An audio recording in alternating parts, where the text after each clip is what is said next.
What is up, guys? Welcome back to the channel. My name is Verast. I noticed that we forgot, and by we I mean me, forgot to do the Sand-Swept Tomb dungeon. I completely skipped over it, so we're gonna go ahead and get through it. We're gonna read the wiki afterwards. We're just gonna complete it real quick. Remember, you need to have a key for it. Minimum level 36. Although this one isn't too tough, the boss can be annoying. Let's just get into it. Hey, and before we begin, can you please drop a like, maybe a subscribe even? That would be awesome. Let's go ahead and get started with the dungeon. We give the key to the key collector. Looks like my guild is being active. And we will begin the Sand-Swept Tomb. And we're just going to complete it real quick. We walk in.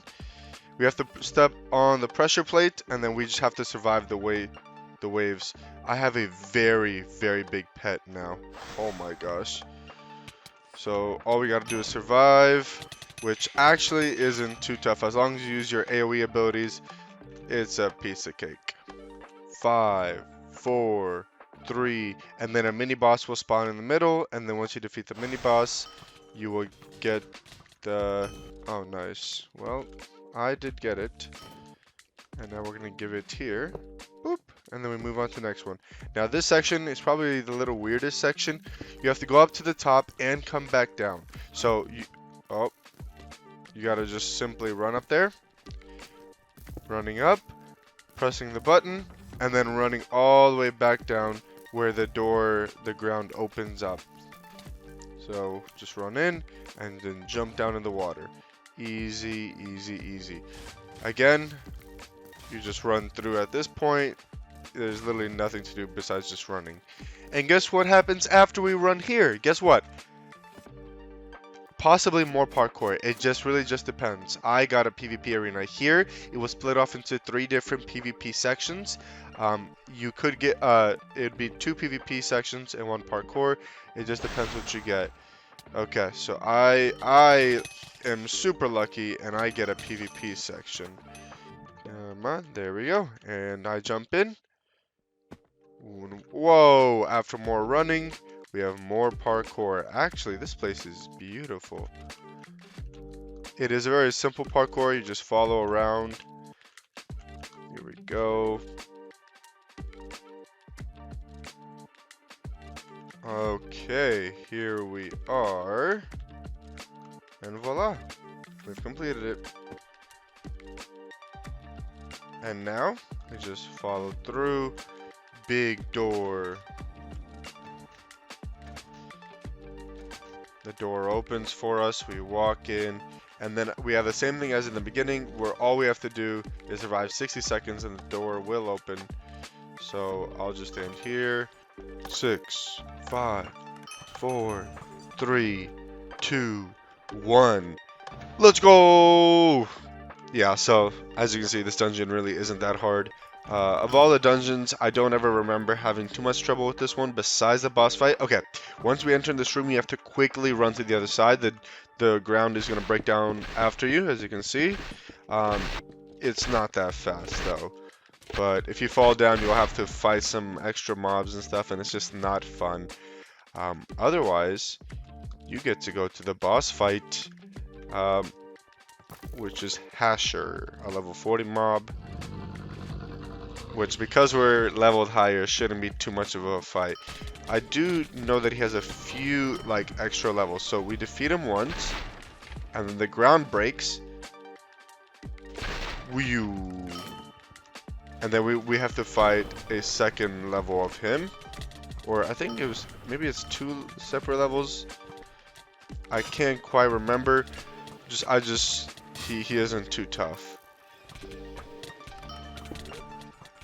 Yeah, it is 2 separate. Don't let him get close to you. He actually will do a lot of damage. Just keep your distance. Jump around. And he should be a piece of cake. Where did he go? Where is he? Oh, there he is. He will go invisible. Going invisible is one of the most annoying things a boss can do. Am I right? Like, come on. If you're gonna fight me, at least fight me, like, for real. Yeah. Oh, well. Regardless, we have beat the dungeon. It wasn't too difficult. It was pretty easy. Pretty cool dungeon. 7 out of 10. And definitely big bulk Eddie out here carrying me, bro. He did all that damage. But yeah, that's everything for actually completing the dungeon. And let's take a look at the wiki. Okay, now look, when we're looking at the wiki for the Sand-Swept Tomb, I think this is one of the cooler stories in Wynncraft because usually dungeons have very bad stories. Now, like for example, the first one, the Decrepit Sewers, there's a rat in there. There's a big rat, and you got to kill the big rat. Like, come on, like honestly.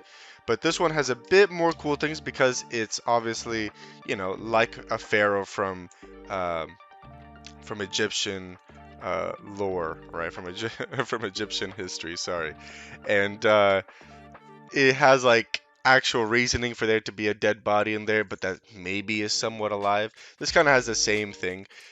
It's a level 36 dungeon near Almuj in the desert. The boss is Hasher, the son of a mighty emperor who once ruled over the desert. I will do a video over Almuj eventually to get into the lore of it. I think it's super cool because it's kind of set apart from the rest of the world. We do have Bob who came here to train, but he really didn't learn too much about this place. The entrance is a large temple-like structure made out of sandstone, protected by a magical barrier.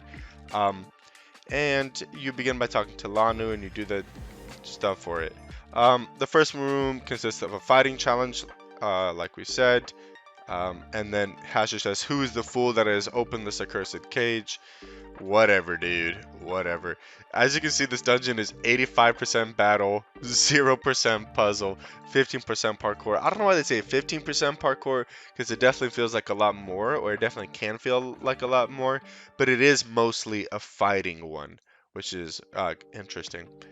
The room 2, you go up and down like we saw. The third room, there's nothing said really, nothing lore-wise. We're just going through kind of like a pyramid in Egypt, but that's pretty much it. There are 4 different separate parkour rooms you could have. Each of them are kind of cool, each of them are kind of annoying, just depends what you get. One of them has like a mirror in it that you go through the mirror and then you have to do the same parkour you just did backwards. That one takes a while. Room 5, you just wait, and Hasher says, "You are not of the old empire, not one of those who forced me in here. Why do you take arms against me? I only try to save my people from my father." So yeah, he's a chill guy. We go into the final. He says, "If you insist on ending me, then I'll dispose of you like I did that wretched emperor." So he did kill his father. Oh well. He has 3 phases. His first phase, the floor will collapse and he'll fall down to another area where the second and third stages are. Once he is killed, the player will then be teleported out of the dungeon and receive their rewards. And the rewards are actually quite decent. It's a Dune Beast Jaw, a Soul. They're actually quite good for the level, so if you're around level 30, it's pretty cool. But what's most useful from here is the Gathering Axes. And the Gathering tools, they can get tier 5 stuff, which is kind of cool. So yeah, that's pretty much the whole story. It's pretty cool. It's better than the other ones, I would say. And also its icon, it's like a little, what is it called? A locust? No, it's not a locust. It's a cockroach, right? That's what it looks like. I don't know. If you know what it is, tell me in the comments. I have no idea what it is. But yeah, let's just send it off to previous me to end it off for you guys. Alrighty, thank you guys so much for watching. Please hit a like, hit a subscribe, tell your friends, whatever. Get into Wynncraft, man. This game is awesome. Just check it out. You have an awesome, cool, interactive map with a ton of world building, a ton of cool stuff. I always advocate for more people to try this out. There's always so much to explore, so many secrets in this world. You should definitely give it a watch, give it a listen, give it a try, put in some work into it, and hey, you might also get to wear a raccoon pelt hat while having a summer string bow with a Yeti named Big Bulk Eddie behind you one day as well. Maybe one day you'll be that cool. Anyways, I will let you guys go. Have a good one. I'll catch you next time. Bye-bye.